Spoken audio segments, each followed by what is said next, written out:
Parchi Associati è uno studio nato ormai 21 anni fa, fondato da me e Filippo Pagliani. Noi abbiamo sempre cercato di lasciare grande libertà d'azione.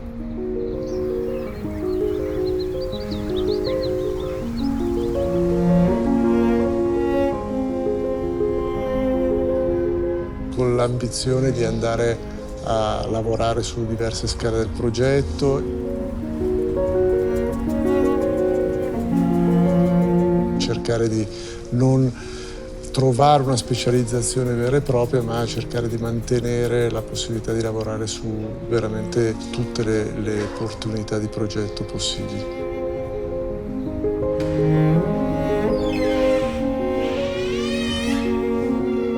Sicuramente in modo istintivo abbiamo capito che questa libertà per questo gruppo era necessaria per poter esprimere e dare il meglio di sé.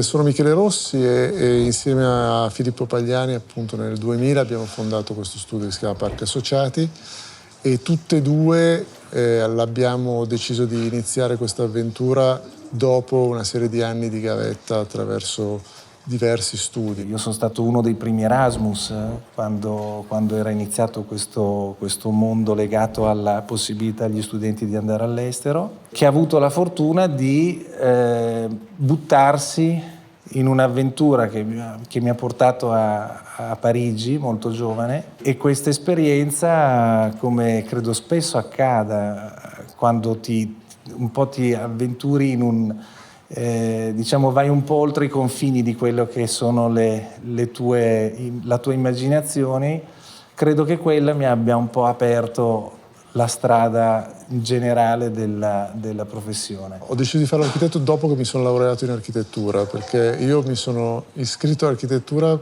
volendo fare altro in verità, e quello che volevo fare non aveva ancora una facoltà perché volevo fare il regista cinematografico, e in verità la passione per l'architettura è arrivata dopo, è arrivata soprattutto lavorando più che studiando, nel senso che gli anni di studio sono sicuramente stati importantissimi, ma la passione proprio per il progetto e per l'architettura è avvenuta poi negli anni del lavoro. Ho lavorato per più di 5 anni con Michele De Lucchi qui a Milano, un paio d'anni a Londra, tra cui nello studio di David Chipperfield.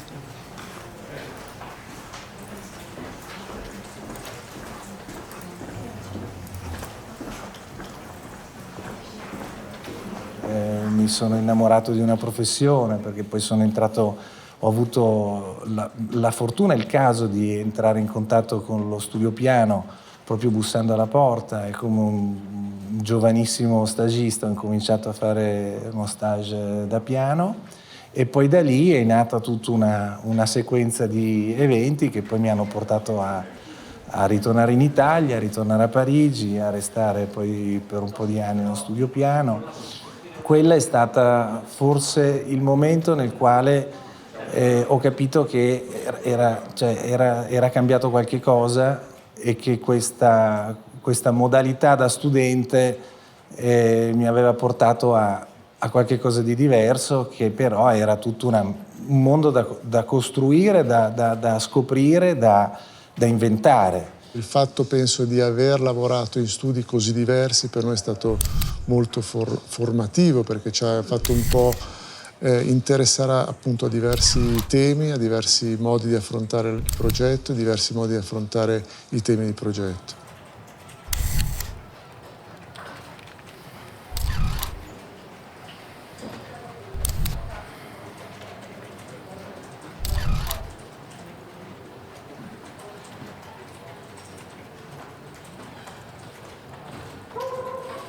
In verità ci siamo incontrati a una festa quando Filippo è tornato da Parigi dopo che aveva fatto la sua esperienza a Renzo Piano, e quindi è stato un incontro, diciamo, informale. Quando abbiamo formato lo studio in verità non avevamo mai lavorato un giorno insieme, perché lui poi ha preso il posto mio dallo studio di Michele De Lucchi quando io sono andato a Londra. Quindi c'è stato, diciamo, un mese di sovrapposizione, ma non abbiamo veramente mai lavorato assieme. I casi della vita hanno fatto che io e Michele, quando eravamo entrambi un po', avevamo esaurito questo nostro periodo di formazione necessario, credo, questa è una cosa che io dico sempre a tutti, anche i miei studenti, a chi, diciamo, ai giovani con i quali io entro in contatto, cioè la necessità nella nostra professione di fare la cosiddetta gavetta, cioè perché è l'unico modo veramente per capire come funziona questo mestiere. E a quel punto, appunto, casualmente ci siamo ritrovati a mettere in piedi in uno studio molto più piccolo di questo, in una stanza, a ritrovarci appunto questo, quasi allo stesso tavolo, e da lì iniziare un'avventura che ci ha portato fino a qua.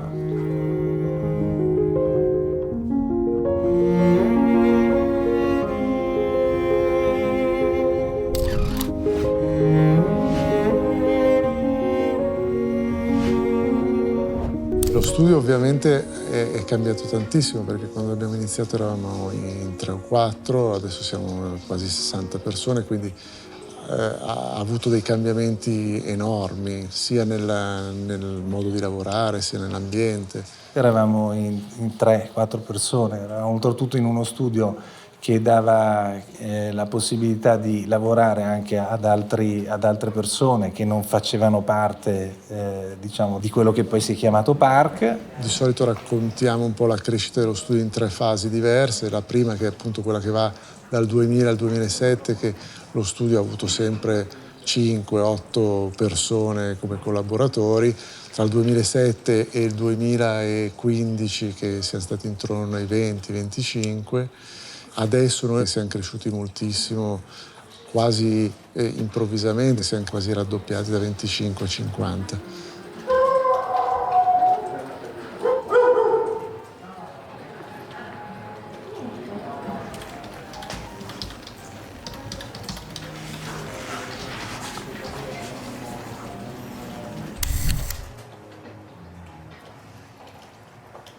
Io sono Francesca Moroni, sono l'office manager di Park Associati e mi occupo di tutte le attività a supporto della progettazione.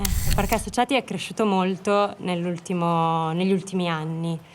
La struttura organizzativa ha seguito quello che è l'obiettivo di Park, che è progettare con qualità, innovare nella qualità, e quindi tutti i passi che abbiamo fatto anche dal punto di vista della struttura organizzativa, che è necessariamente passata da essere una struttura fluida, orizzontale, a una con dei ruoli più stabiliti, è andata nella direzione proprio di supportare una progettazione di qualità. Pensavamo di fare Corso Italia, Gioia 8, La Serenissima e Brisa.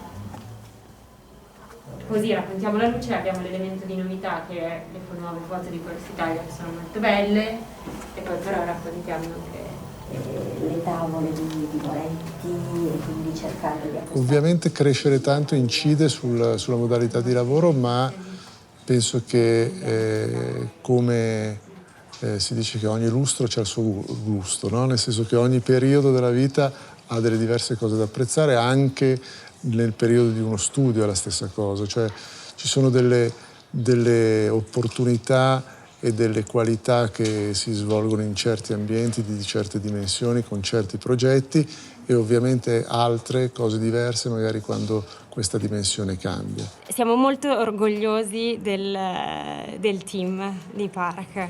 Park è anche e forse soprattutto una grande famiglia. Io credo che ci sia stato un ruolo chiave di Michele Filippo e dello zoccolo duro di persone che sono qui da tanto tempo, di diffondere i valori e quelli che noi chiamiamo la cultura Park, quindi una cultura che è fatta di etica, di rapporto con i collaboratori e del rapporto col cliente, un certo atteggiamento di rispetto che per noi è molto importante, che è fatto di apertura, perché alcune delle migliori iniziative che sono nate da Park sono state proprio frutto del dialogo con i collaboratori. Crediamo moltissimo nella potenzialità delle idee della collettività. Crediamo che tante teste fanno molto di più di una singola testa e questa forza credo che poi la si riesca ad imprimere e si riesca anche a leggere ogni volta nella qualità di tutti i progetti che facciamo.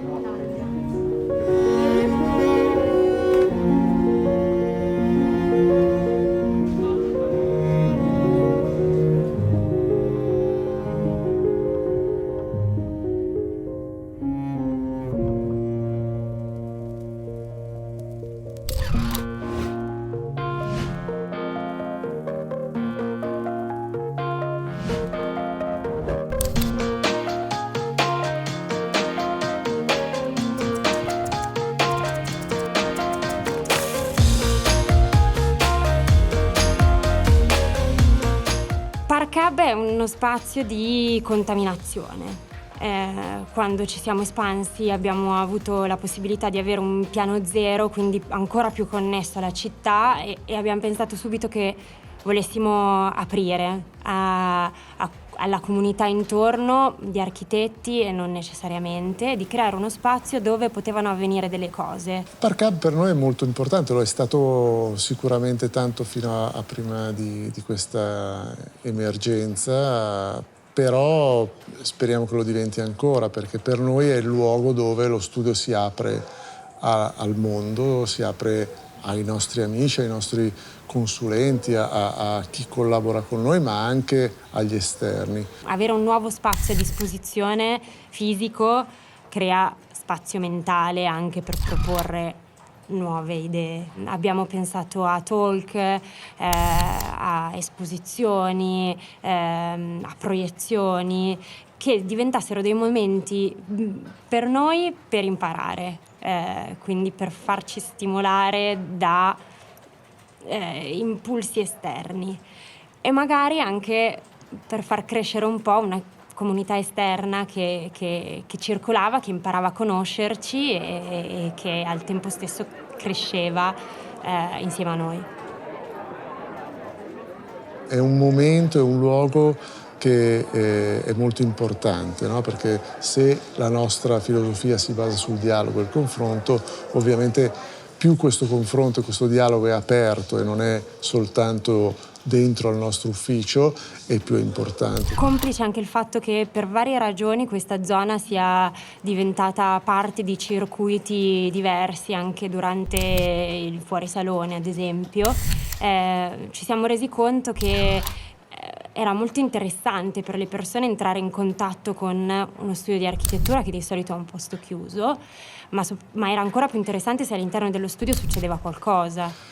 E Park Hub è proprio il progetto di avere dei momenti di apertura totale verso la città, di avere la possibilità di invitare studenti, curiosi, clienti a discutere sull'architettura o fare una mostra o come è stato in passato ospitare dei giovani designer durante il Salone del Mobile. Ad esempio abbiamo deciso di lanciare una call dedicata a giovani designer a cui offriamo un premio e offriamo la possibilità, li ospitiamo e offriamo la possibilità di esporre durante il fuorisalone su una tematica che scegliamo insieme. Io ritengo che sia un modo un po' di dare qualcosa alla città, alla zona in cui noi siamo, dall'altra parte è un modo anche per noi per prendere qualcosa a livello di stimoli e di informazioni.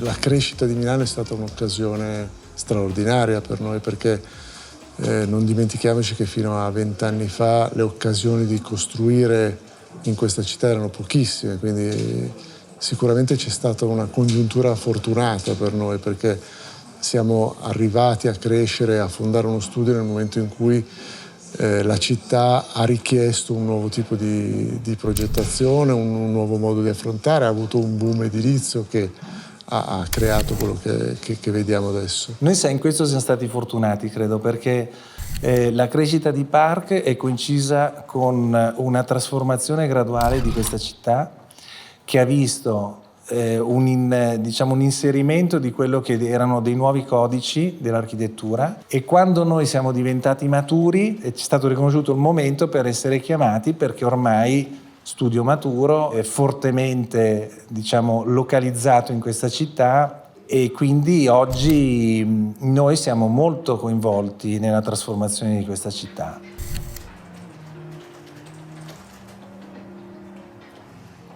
Allora, io sono Lorenzo Merloni, sono associato dello Studio Park e lavoro da Park Associati dal 2008. Io sono Alessandro Rossi, sono associato da quest'anno e sono qua dal 2008. Milano è sicuramente una piazza molto, molto importante. Una città stimolante, effervescente. Noi lavoriamo molto su Milano, la maggior parte di noi abita qui, quindi ci impegniamo sempre di analizzare le problematiche della città che conosciamo bene, ma anche di avere un pensiero su quello che succede in altre parti del mondo e anticipare un po' i trend e le tendenze.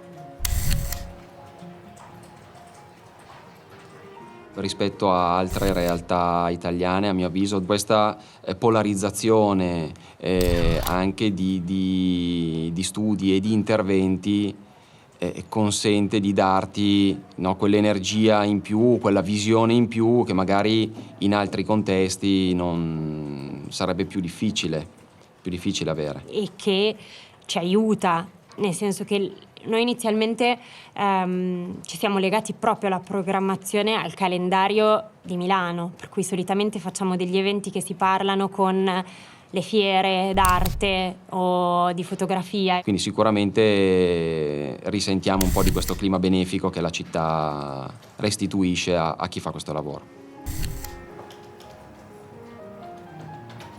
Noi oggi, come dicevo, siamo direttamente coinvolti nella trasformazione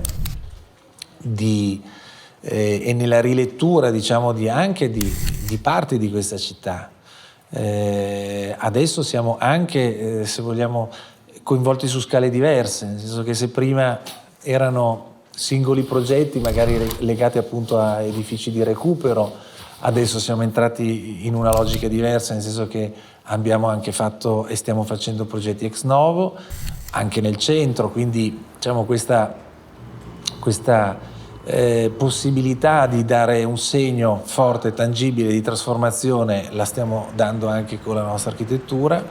L'architettura, come tutto, è anche un'arte che si sviluppa e si migliora provandola. Nel processo della trasformazione anche del nostro modo di guardare la città, credo che in questi anni abbia proprio avuto un'evoluzione. Penso che questo elemento di cambiamento abbia contribuito a dare molta vitalità e molta prospettiva a una città che sembrava un po' morta fino a 30 anni fa.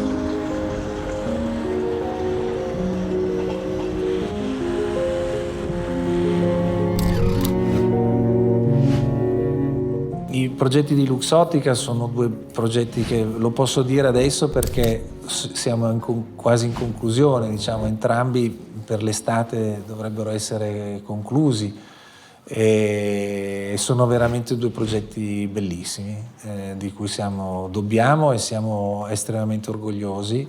La richiesta del concorso era molto specifica da parte del cliente, che voleva trasferire i suoi caratteri identitari all'interno dell'edificio, quindi estrema trasparenza dell'edificio e degli spazi, flessibilità, innovazione sui luoghi di lavoro e comfort per i dipendenti. Quindi assieme a questo brief ci siamo trovati a confrontarci anche con un'area che era fortemente connotata, perché siamo sì in corrispondenza di Piazza Cadorna, ma in uno spazio che è praticamente nascosto, quindi è rivolto verso il giardino di Palazzo Litta, uno spazio fortemente connotato storicamente e anche la presenza di un giardino molto, molto interessante.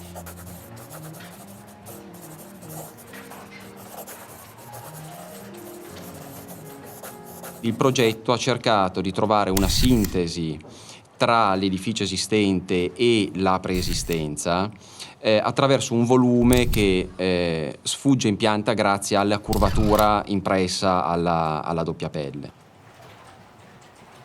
Nello specifico per Luxottica l'inserimento appunto di questa facciata curva che va a riprendere un po' il mondo della lente, dell'occhiale, diventa anche un po' la sintesi per andare a andare a delimitare, a racchiudere certi spazi e anche a creare delle nuove comunicazioni tra l'esistente e il nuovo.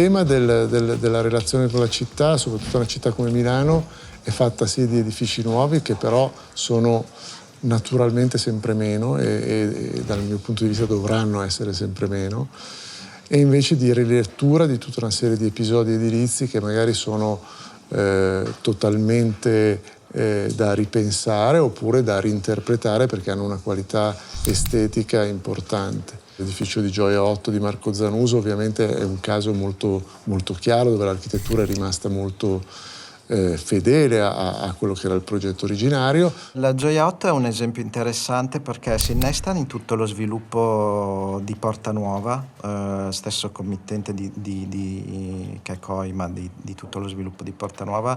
Quindi il primo approccio è stato se portare questo edificio a livello di lettura di alta contemporaneità come i nuovi grattacieli, i nuovi edifici che si sono innestati nello sviluppo di Porta Nuova. Dopo un'attenta maturazione un po' del progetto ci siamo accorti che invece dovevamo esaltare l'esistente, la percezione dell'esistente, andando appunto a incidere molto, a tirar fuori molto queste fasce in calcestruzzo che potessero esprimere proprio come ancora attuale quello che era già stato. Abbiamo rivoluzionato l'edificio in copertura proprio perché era un punto molto in vista rispetto ai nuovi grattacieli e proprio perché siamo molto attenti anche all'attacco al cielo, al coronamento dell'edificio, perché pone una nuova visione sugli spazi urbani da parte dell'utilizzatore, che possono aumentare proprio il senso di appartenenza di chi abita la città, di chi abita l'edificio e porre un punto di vista nuovo.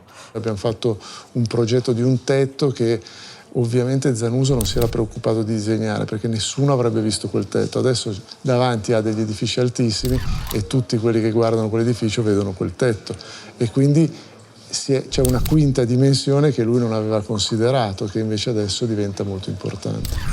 A creare una serra e abbiamo chiamati petali fotovoltaici che potessero far godere del panorama verso il grattacieli e soprattutto per essere visti dall'alto, dove la copertura è un po' il quarto prospetto. Siamo stati invitati a partecipare alla Biennale di Venezia nel padiglione dell'Italia. Ci sarà un video e un modello. Il modello ci hanno chiesto che sia quello di Catania, del progetto di Catania. Perfetto. E il racconto del video lo stava sviluppando Ana, okay. Però appunto Cami, tu hai voglia di metterci un po' mano? Sì, che magari anche con l'expertise delle pillole sul legno sviluppate con Plus. Sì, secondo me bisogna rifare un po'. Partiamo dallo Miki. storytelling di Ana, rifacciamo un po' fate una piccola workforce con Mari, Ana E Miki, Miki. Se gli scrivete chiederei magari un po' di specifiche anche sul tempo del video, formati, giusto 2 specifiche relative a... Il retrofitting è un termine che ce lo siamo quasi inventati con un progetto che è quello di Engie, perché ci siamo accorti che il termine retrofitting non era esattamente quello che avevamo attuato in quel progetto, perché diciamo andare ad incidere nella trasformazione dell'architettura esistente, incominciando a dare anche dei codici diversi nella lettura dei volumi, nello spostamento di superfici, ha portato il progetto a un codice talmente diverso da quello che era l'esistente, che è come se noi gli avessimo dato veramente una nuova vita, ma irriconoscibile. Quando raccontiamo il progetto, quale può essere Engie, lo cerchiamo di dividere in 3 punti. Uno è legato molto, diciamo, alle radici dell'edificio e come si attacca un po' agli spazi pubblici, al suolo pubblico.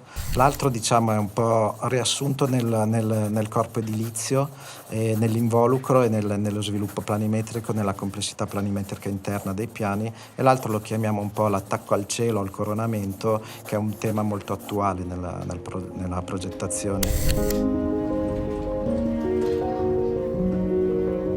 In Engie, ad esempio, il primo atteggiamento è stato proprio di valutare l'edificio esistente come non adatto, non più adatto. Quindi la prima operazione è stata proprio valutarlo, e ci siamo resi conto che dovevamo rivoluzionarlo, no? Da qui nasce la parola che usiamo spesso, hard retrofitting, che è proprio un atteggiamento di adattare un edificio progettato nel passato a quello che succederà nel futuro. Il nostro tentativo è sempre stato quello di non cancellare l'architettura precedente, ma è sempre stata quella di, semmai, diciamo sempre, di prendere per mano l'architetto di origine e con lui incominciare a fare un processo, esattamente come facciamo noi nei nostri progetti, cioè interpretare quello che c'è di veramente buono e irrinunciabile nel progetto e dargli un'interpretazione per esaltarlo eventualmente, esattamente il contrario, cioè non uccidere quello che c'era prima.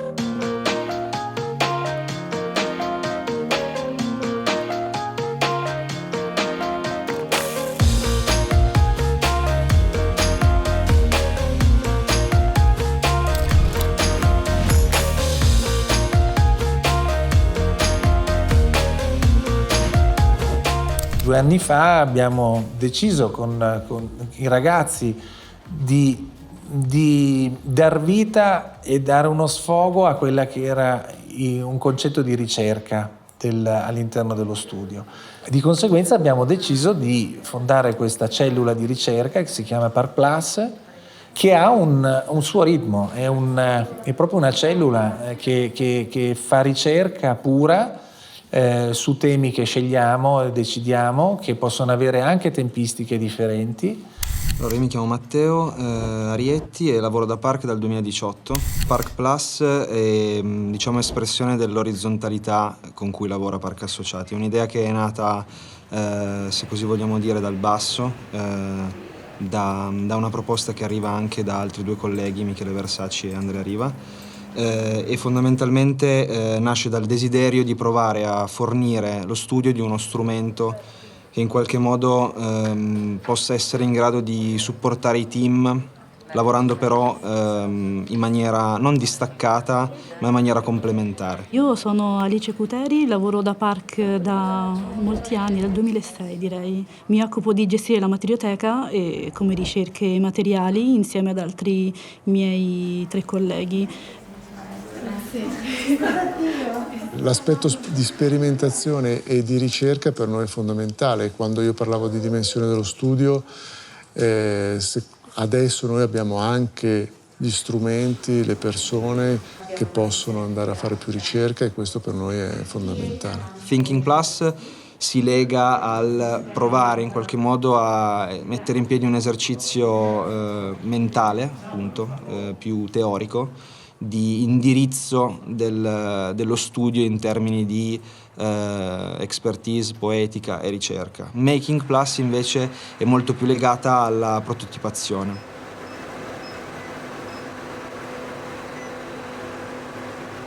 Separare la ricerca dal tempo del progetto. La ricerca ha bisogno di tempi diversi, ha bisogno di sbagliare, ha bisogno di tornare indietro, ha bisogno di riprovare. Noi abbiamo avuto la possibilità di mettere in piedi un piccolo laboratorio di modellazione che aiuta a supportare il processo creativo, quindi non sono modelli, non sono prototipi che servono solo per le presentazioni o per i clienti, ma servono effettivamente ai partners, agli associati, ai capi progetto, per riuscire a imbrigliare appunto il progetto, tenerlo più sotto controllo e raggiungere dei risultati che altrimenti potrebbe essere magari più difficile riuscire a raggiungere. Andando a creare un dipartimento che facesse solo ricerca, questo ci ha permesso di andare ad alimentare il progetto quando la ricerca aveva sviluppato già delle idee interessanti.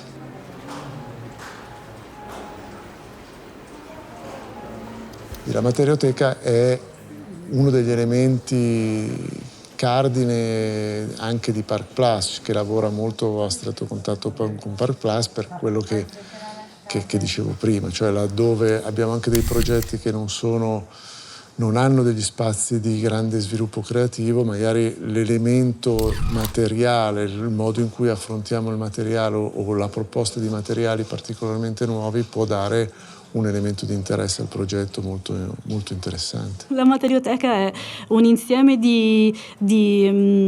possiamo parlare di ogni genere di prodotto, dalla ceramica alla terracotta al palo di legno, ma ci sono 1000 tipologie di legno. Noi, per facilitare anche l'utilizzo dei nostri colleghi e per distribuire un po' la conoscenza che noi 4 assorbiamo, abbiamo in collaborazione con Park Plus messo insieme un sistema tecnologico, ovvero un QR code dietro ad ogni campione, ma sono tantissimi, quindi stiamo piano piano implementando questa cosa in maniera tale che con il cellulare viene fuori un link da questo codice dove all'interno ci sono informazioni puntuali su quello che è l'elemento stesso. No, guarda. Una roba diversa, che fa un po' texture, troppo texture. Madonna. Quello dietro. Sì.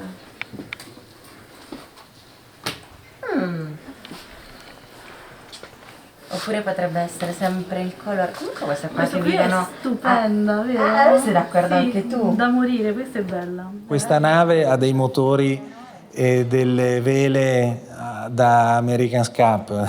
Cioè, abbiamo dei foil sotto che spingono inesorabilmente verso una meta, ma in modo molto rapido.